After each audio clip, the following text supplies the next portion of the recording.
Hi, I'm Bart Hanson. I'm the owner and operator of CrushLivePoker.com. The following hand comes from our call-in show that we record at 4:45 p.m. Pacific Time every Monday. If you want to call in your hand, check out the phone number in the description. Speaking of Indian casinos, I got a tournament hand from Choctaw and Durant. Okay. This is a hand that somebody else played, and I kind of got in an argument with him about how he played it. So this is $1,100 buy-in. Okay. Blinds are 75, 150. So it's not 20K it's starting so it's a pretty large tournament, probably their main event, right? I would imagine. Yeah, I got about 1,000 runners. Yeah, okay. Wow, that's a big tournament. Yeah. So 20K starting stack. So Hero is 75 150. Is this pre-ante? yes, pre-ante. Oh, okay. Well, all right. Cool. Yeah. Hero is under the gun with red jacks and about starting stack. So is this like in level 1? Level 3. Level 3, but pre-ante. Okay, so here under the gun with 2 red jacks, yeah. Villain 1 is next act Mm-hmm. with about 35K. Yep. And then Villain 2 is in the hijack with also about starting stack. Okay. Hero opens to 400. Villain 1 and Villain 2 both call. All right, Blind so fold, Hero three-ways the flop. makes it 400 and both call. Okay. Hmm? Yep. Flop is 9, 6 deuce with the 9 deuce of spades. All Again, right. Hero has red jacks. So 9 of spades, deuce of spades, 6x basically, right? Mm-hmm. Okay. Hero bets 800. Both villains make the call. 800 into 1200? Mm-hmm.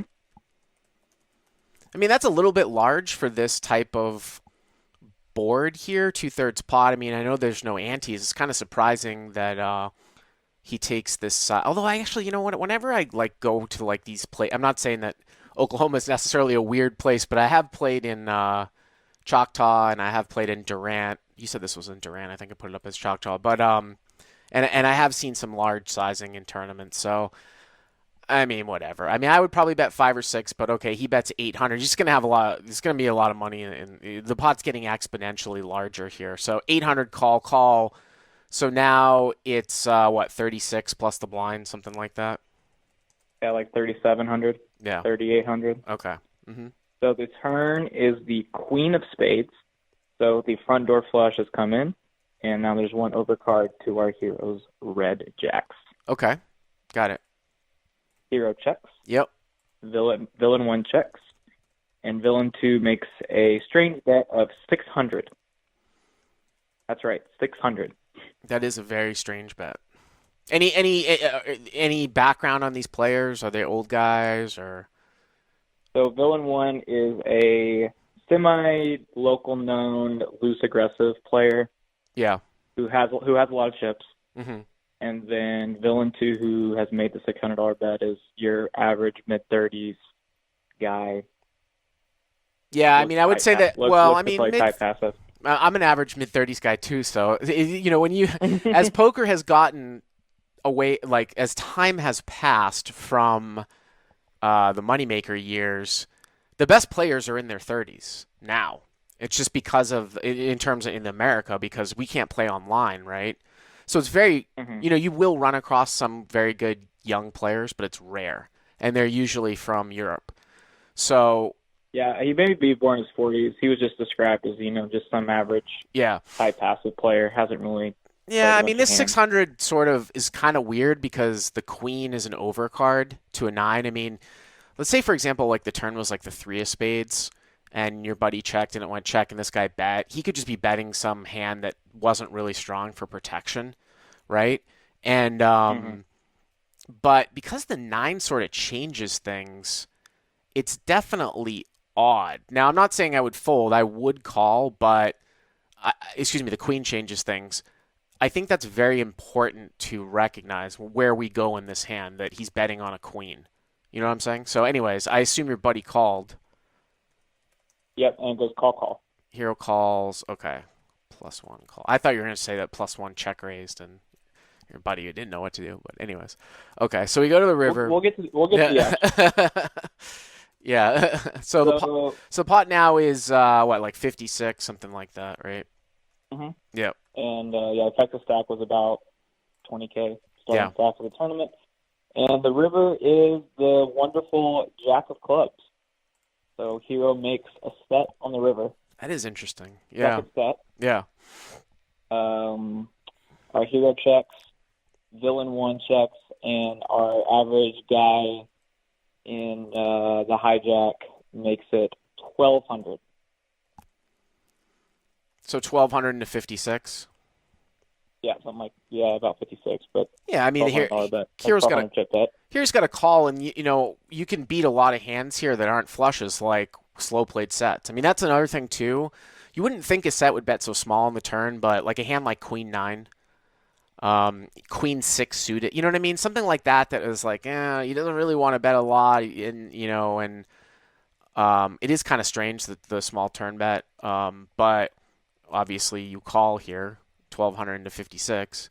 I was even Okay. considering saying that you might even bet the river here because the turn is such a weird.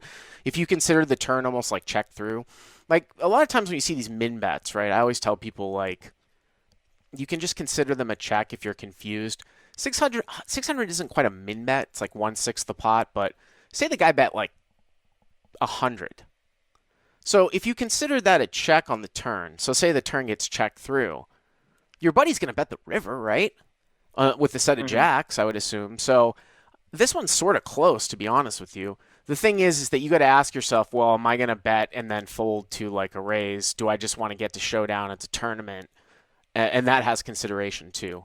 It's different from a cash game, but I'm assuming that your buddy called, right? hmm Yep. And now comes the check So, raise. so here comes the check raise Yep. from the aggro big stack, and he makes it 4,800. Yeah. Does the guy call from behind? And villain two calls. Wow.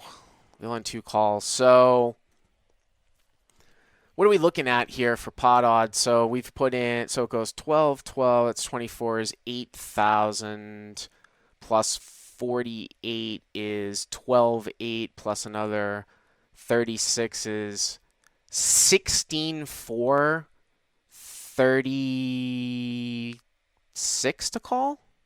Does that sound right? 16, 4, 36 to call 16, 4, into 36 to call, 12K? 3,600 to Or like call? yeah, 3,600 to call. Yeah. The raise is 4,800, and Hero had called the $1,200 bet, so he's got 3,600 more, and I think the pot is Yeah, it's got to be like because 40, 15K. well, 48 and 48 is 96 plus 12, right, is 10, 8, and there was 15, 56 on the turn. So it's 16, 4, 36 to call. Um, and if we're looking at the math correctly.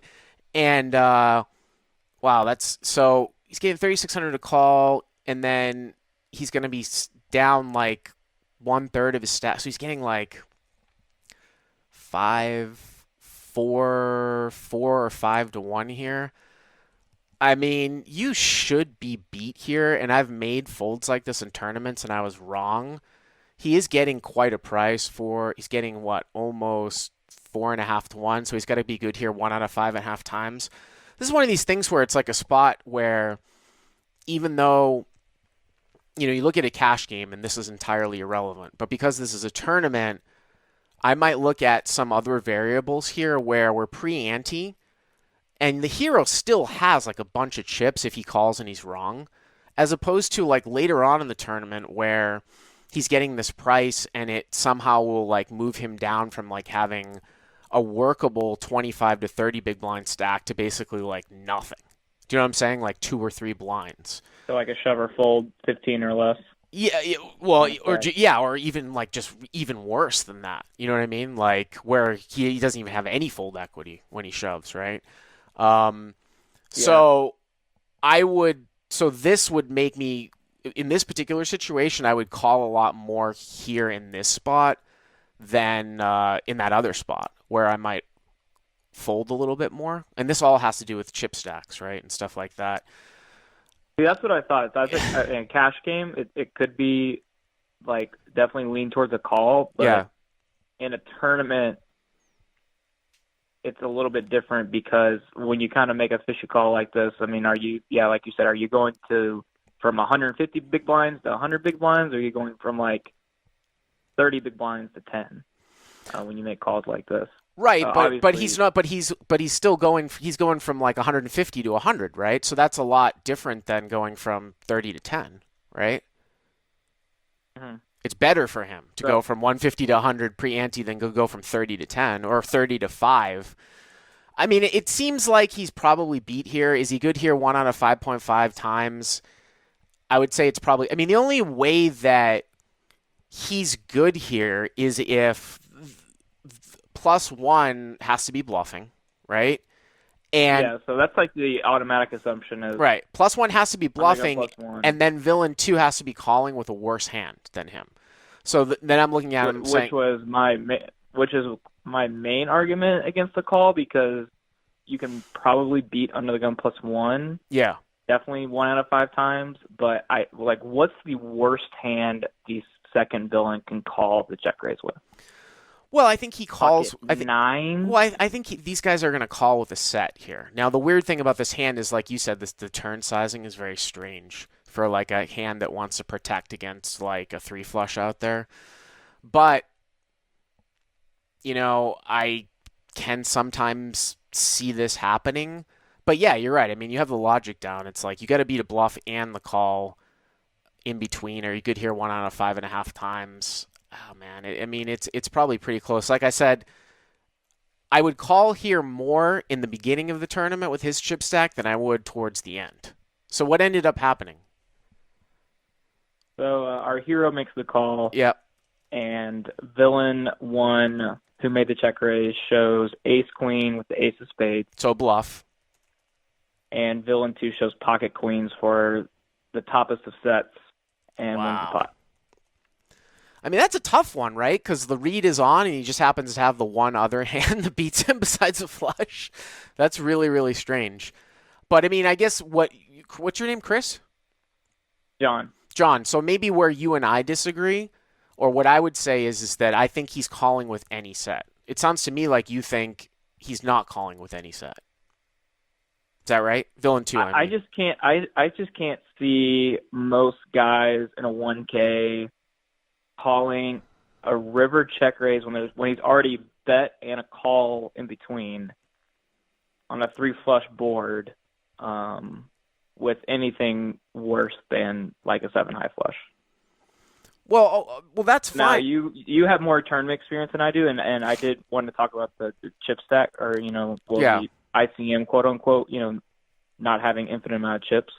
Yeah, well, So the ICM, though, do. it doesn't have that much to do with it right now, early stages of the tournament. I mean, ICM is just like chips lost are worth more than chips won, right?